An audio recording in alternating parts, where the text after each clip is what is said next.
for our church to be able to reach out, not just within a small community, but to extend to the world.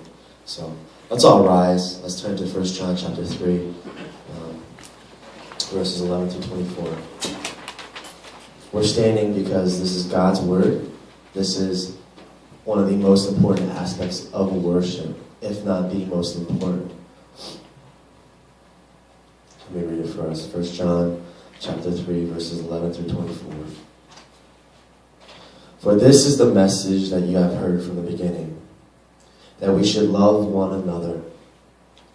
We should not be like Cain, who was of the evil one and murdered his brother. And why did he murder him? Because his own deeds were evil and his brother's righteous. Do not be surprised, brothers, that the world hates you. We know that we have passed out of death into life because we love the brothers. Whoever does not love abides in death. Everyone who hates his brother is a murderer, and you know that no murderer has eternal life abiding in him. By this we know love, that he laid down his life for us, and we ought to lay down our lives for the brothers. But if anyone has the world's goods and sees his brother in need, yet closes his heart against him, how does God's love abide in him? Little children, let us not love in word or talk, but in deed and in truth. By this we shall know that we are of the truth and reassure our heart before him. For whatever our heart condemns us, God is greater than our heart, and he knows everything. Beloved, if our heart does not condemn us, we have confidence before God. And whatever we ask, we receive from him. Because we keep his commandments and do what pleases him. And this is his commandment, that we believe in the name of his Son, Jesus Christ, and love one another, just as he has commanded us. Whoever keeps his commandments abides in God, and God in him. And by this, we know that he abides in us by the Spirit, whom he has given us. The word of the Lord. Thanks be to God. Let's go to him in prayer. God, you know my sin. You know how wretched I am. You know the sins of this people. Maybe even what we did yesterday. God, we just ask that you'll prepare our hearts. You'll humble us. We sang that you are the God of the broken. But if we are not broken, we cannot receive you. So we ask that today you'll break us of our sin. That through this word, your Spirit may sanctify us, cleanse us. God, by your grace, use me, your servant, to speak your words of truth. It's in your Son's name we pray. Amen. So, like I said before, this will be my last Sunday preaching here, and I'm very thankful for the opportunities you guys have given me. Thank you for listening. It's been a blessing to me to be able to serve in this way, just to preach. And being an associate pastor, that means I don't preach often. I preach like once a month at Cornerstone. So to do this weekly was a huge blessing. I'm very thankful. This past week I just came back. Yesterday I came back from a winter retreat for the youth group. And I remember my first year of seminary, I would stay up with the kids, play sports with the kids, don't sleep with the kids. And then at the end, still be okay. But yesterday, I just crashed. I just crashed. And I remember driving home, and then I'm asking my youth student, are you sad that the winter retreat's over? And then she's like, yeah, it's really sad, saying goodbye to everybody and stuff like that. And then she's like, how about you? And I'm like, I'm happy. I'm so happy that it's over. And what that means is here's the winter retreat, it's finished, and usually when the youth group winter retreat finishes, that means the New Year's coming.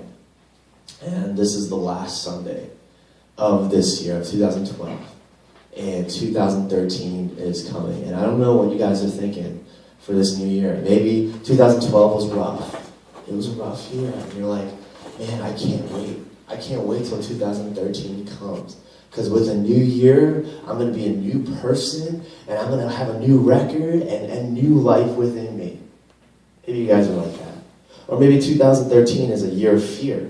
Maybe you guys are graduating, and you're like, oh, I don't know if I'm going to get a job. I don't know what's going to happen. Am I going to go to grad school? You don't know the future, and 2013 is very scary. Or maybe a new year is just another year to you guys. And it's like, whatever, it's the same routine. Or you might have resolutions, like you're going to lose weight.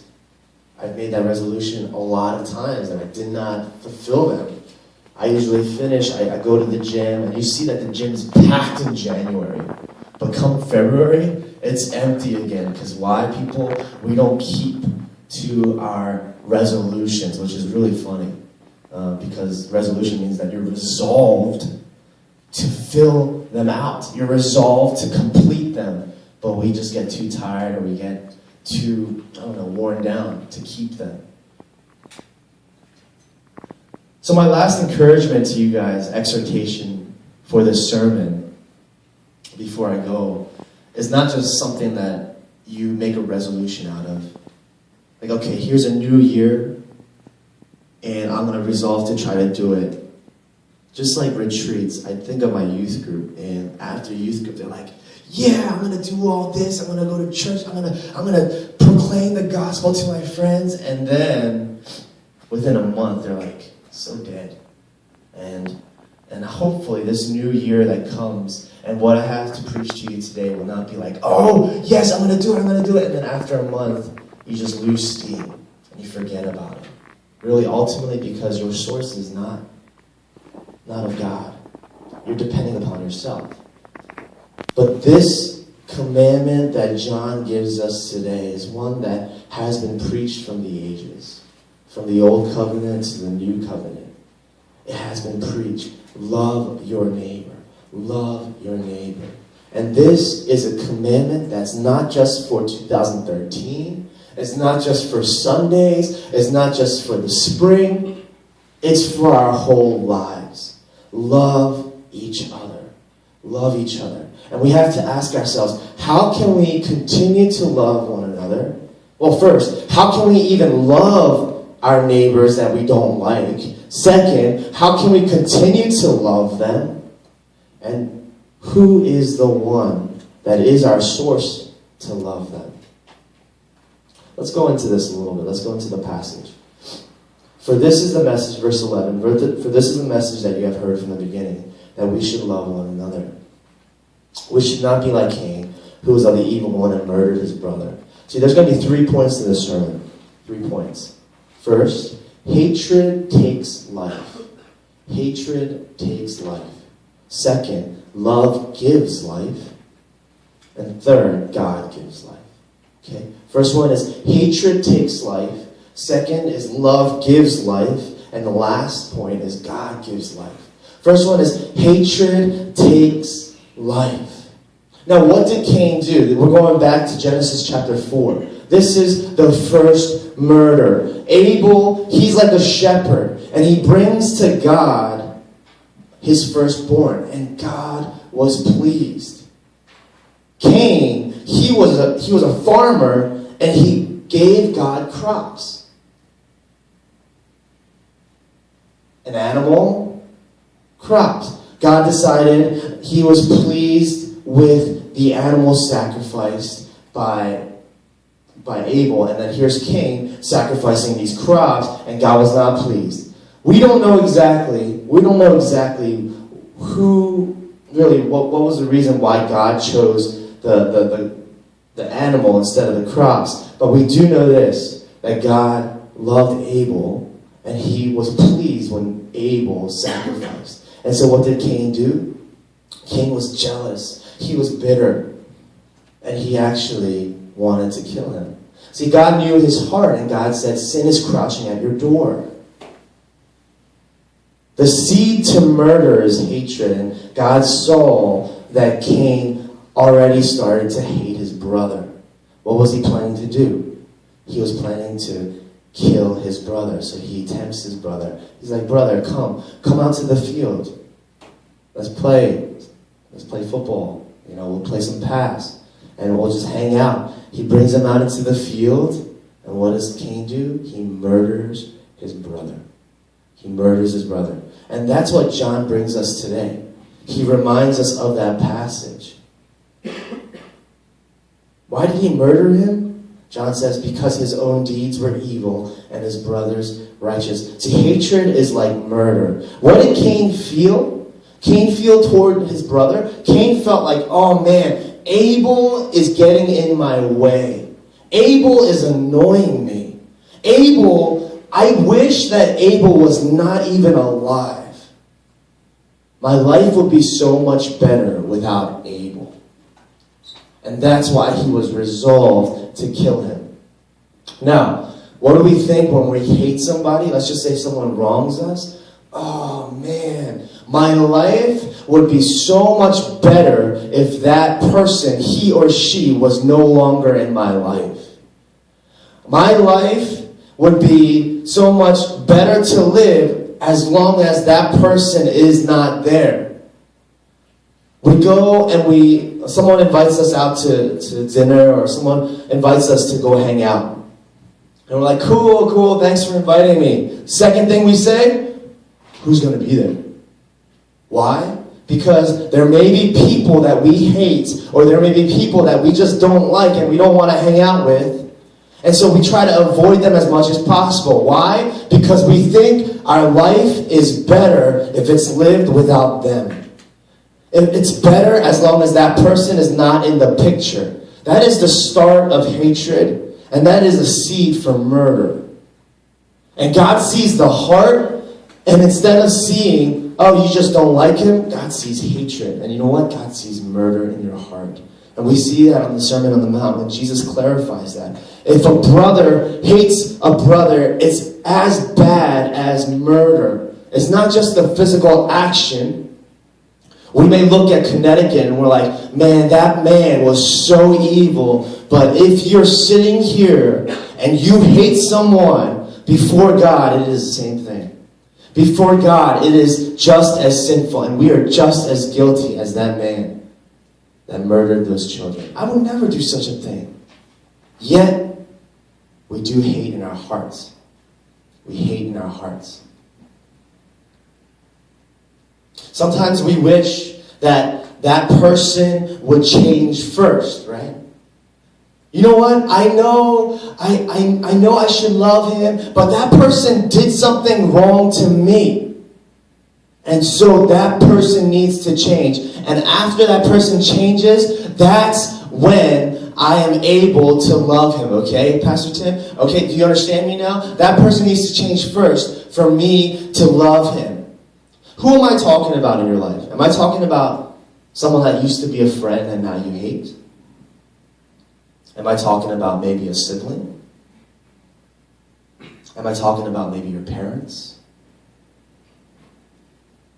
Am I talking about maybe your pastor or people within the church that should be your brother or your sister?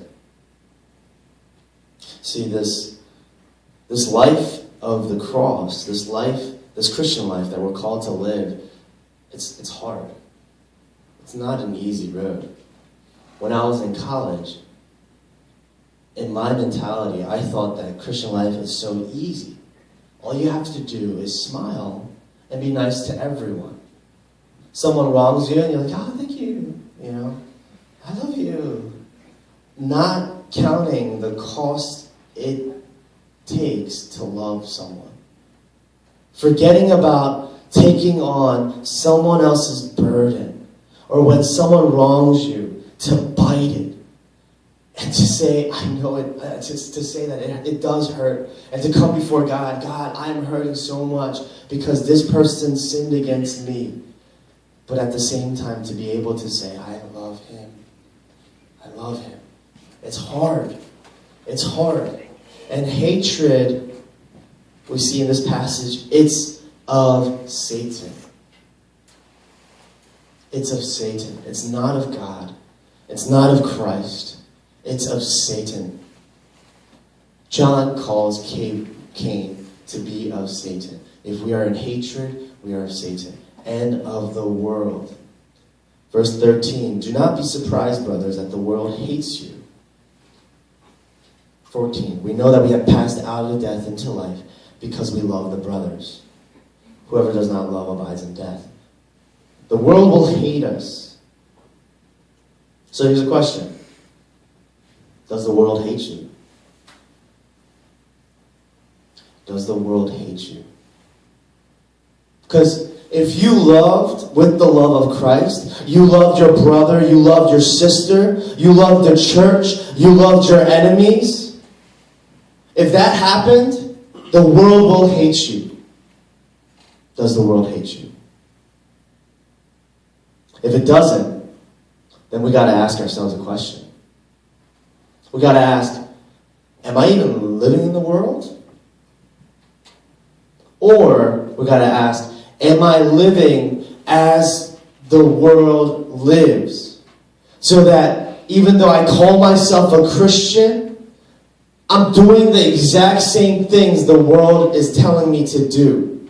All the lies and the junk and the garbage that this world feeds me, I take it and I live it. And I do exactly the same things that my worldly, non-Christian friends may do. And the world loves me. But if we had the love of Christ, if we loved our brother and our sister, if we had the love of Christ, shining the light of Christ into the world, we will be crucified. We will suffer. The world will hate us. Why? Because the world hated Christ first. Jesus says, take up your cross, deny yourself, and follow after me. There is no other road to follow Christ except through the cross. And if there is no cross you're bearing, you have to ask yourself, am I even following Christ? Because I'm walking, and the world's not hating me at all. I'm walking, and there's no persecution in any way. Or I'm not getting mocked or ridiculed for what I am doing. Then we got to question ourselves. We got to wonder, am I living so close to how the world lives that there is no difference, and the world can't even recognize the difference, so the world it's not hating us. We want to live comfortably. We don't want to suffer. We don't want to be ridiculed. We don't want to step on toes. We want people to like us. And because of that, we end up compromising the very commandment God tells us to do in this passage.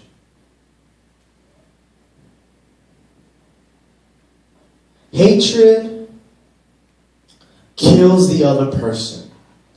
You grow bitter. And you want to hurt that other person in some way. You want to punish them. So what's your punishment? I am not going to talk to you anymore. I'm not going to be friends with you. And I hope that you will suffer because of that. Or I will gossip about you. And hopefully these people will not like you too, and that will be your punishment. It kills the other person. But it also kills us. Hatred kills us. We're just sitting in our little hole, all bitter. Maybe it's our room. And we're like, how can that person do that? Who is that person? Man, I hate that person. Man, that person gets me so angry. I wish that person would be out of my life. And it kills us. Christ says, I am the resurrection and the life. And tell me where Christ ever said those things that we say in our hearts, I hated that person. I wish that person was out of my life. If we don't have Christ in us, there is no life within us. And we're dying and we're killing ourselves. It reminds me of Schmeagol. I just watched The Hobbit a couple weeks ago. And And you just see that here's Shmigal, all he cares about is himself. He cares about just himself and having this ring. It drives him to be in a cave by himself, and he's just rotting away in his own selfishness and sin. And that's what we do when we hate. We are dying. Why? Because here's all this sin brewing in our hearts, and all we can do is think about and be consumed by that hatred, and it kills us, and we're decaying, we're rotting away. I went to Mississippi. I went to Mississippi 5 times for Katrina relief. How old? Do you guys remember Hurricane Katrina? Does that sound familiar? I don't know how old you guys are. I was in college at that time, and we were so moved, my friends and I. We went down there to do relief. And the first time we went down there, there's this bus driver, and he was so angry. I don't know why. I don't know why you would drive. That's your job to drive, but he has to drive 8 hours a day down to Mississippi, all the way from Pennsylvania. And he really was angry. I think he was angry at the fact that he was stuck in a bus full of college kids, right? And no one likes that. And you talk to him, and he was just so angry and sarcastic, and really it brought the mood down. But I think we were all convicted that there's a reason why. His name was Jared. I still remember it to this day. There's a reason why Jared was on that bus with us. And we really felt as though where we're going down there to proclaim Christ and actually do his work to the lost, to the broken. And we really believed that Jared was one of those people. And so we were talking to him. But you just see how years of bitterness was inside of him. So for him to be bitter at us, even though we didn't do anything. And we just see that he was dying because of this sin. Hatred takes life. Hatred kills the other person, and hatred kills us. But second, love gives life. Love gives life. And so let's continue talking about this Jared guy. We continued to minister to him, to talk to him, and we just slowly saw throughout the week his heart changing. He started being nice again. He started being nice to us. And he was actually talking with us. And we saw him with the Salvation Army, helping and serving the poor too by the end of the week. It was just a beautiful picture of how love can heal, how love gives life. It went actually love went and ministered to him so much that the last day, I remember it was Thanksgiving, and we had a Thanksgiving feast. When they were down there, they had no homes because the Katrina came in, the flood came in, and all the houses were messed up. So they had multi-million-dollar homes which were completely destroyed. And then here are people that were low income. Actually, some people were homeless to begin with, and they didn't have homes either. And so what Salvation Army did was, there was this huge community Thanksgiving feast. So think about your whole community coming together for Thanksgiving dinner. And that's what it was. And it was beautiful. It was awesome. The food wasn't that great, but still, the fact that we can all come together for Thanksgiving and celebrate, that was just a beautiful thing. And I remember we were just having fun, dancing. I don't know why we're dancing, but we were dancing up in the front, and Jared's just sitting down, judging us, right, looking at us, and he's like, "What are these little college kids doing?" And looking, and then we were like, "Come on up, Jared." He's like, "No," And then to the point where we were rejoicing, we brought him up, and we're all dancing. And he had some moves, for an old guy. He was able to dance, and we're able to just have fun. And you just see how love could heal. How love can actually stop the cycle of destruction by hatred and start restoration. Love gives life. What's the epitome of love that we see in verse 16? By this we know love, that he laid down his life for us, and we ought to lay down our lives for the brothers. Christ is the epitome of love. What did he do? See, Cain, he took someone's life. When we hate, we want to take someone's life. We want to hurt somebody. If we are in Christ, we have love. We want to give up our lives.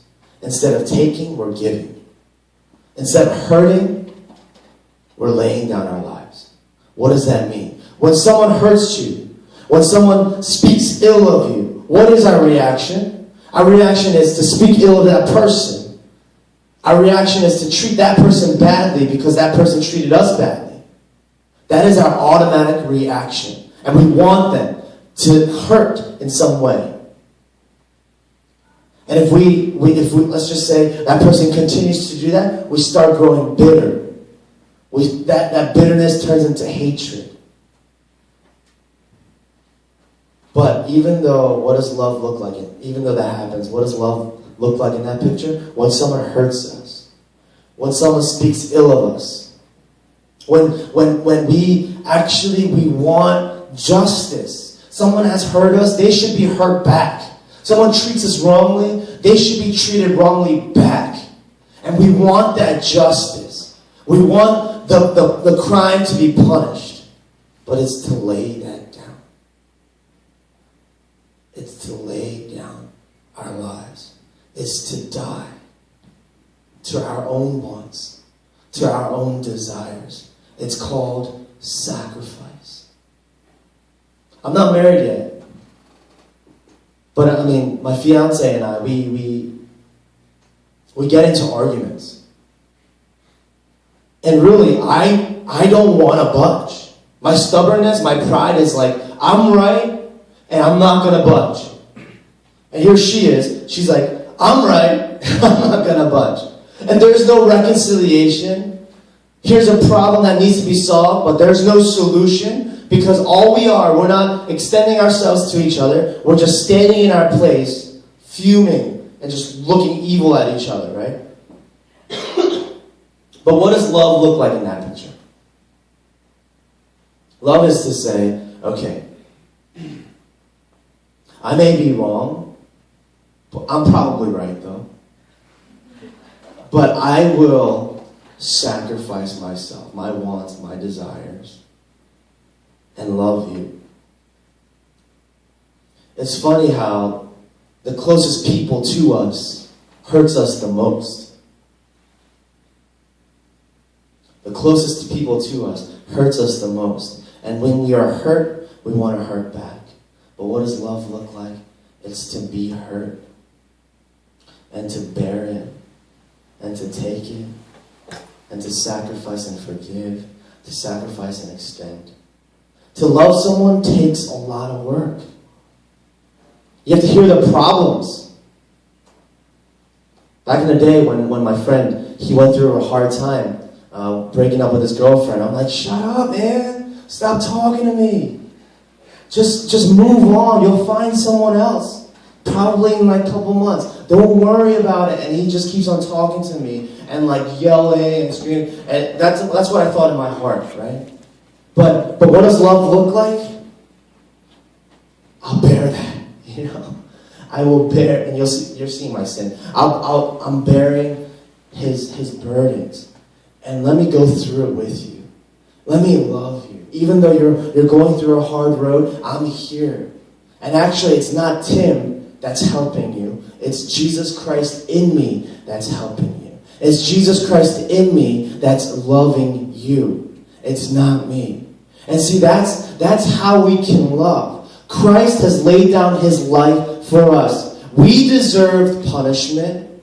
We deserve to be punished. God, it was his right to punish and pour his wrath out upon us. Why? Because we sinned against him. We have wronged him. We have hurt him.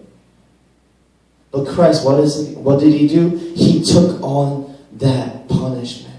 He took on that cross. He bore our burdens. He sacrificed and laid down his life so that his sheep, us, we may be freed. so that we may be forgiven, so that He can love us. That's what love does. You lay down your life, you sacrifice. You love your brother, you love your sister, even though it may be hard, you die to yourself. You take up that cross. You sacrifice your wants. You sacrifice your desires. Why? So that you can love that person. You bear their burdens. You work with them. You love them. You help them. And in the church, it gets ugly. It gets ugly when there's hatred. Because we start criticizing. Why isn't that person doing more? Why aren't I appreciated? Why can't that person do more? That person, he calls himself a Christian. Who is he? What does love do? Love sees that person that's not in the church. Like, oh, let me help you. How can I help you? Love sees that person in sin. Let me rebuke you. Not because of my pride, not because I'm better, but because I love you so much. I don't want to see you in that sin anymore. It's killing me. And I'm teary-eyed. Tears are coming down because I know that this sin is killing you. And I want you out of that sin. That's what love does. Here's a person that's hurting and that's broken. Love goes to that person. Tell me about it. I might not have too much time, or I actually want to sleep tonight, a couple hours, but I'll listen to you. I'll help you. I'll walk with you. I'll be there for you. And that's what Christ does with us. We might go through a hard time. Christ is like, I'm there for you. I'm praying for you. We have burdens. Christ is like, cast onto me. That's what the cross is for. I bore your burden and died for it.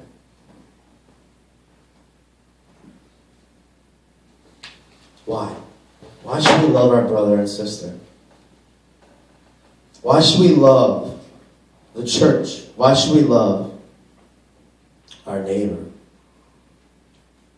I might have used this illustration before. Forgive me if I did. It's a little weird because my fiance, her little sister is in my youth group.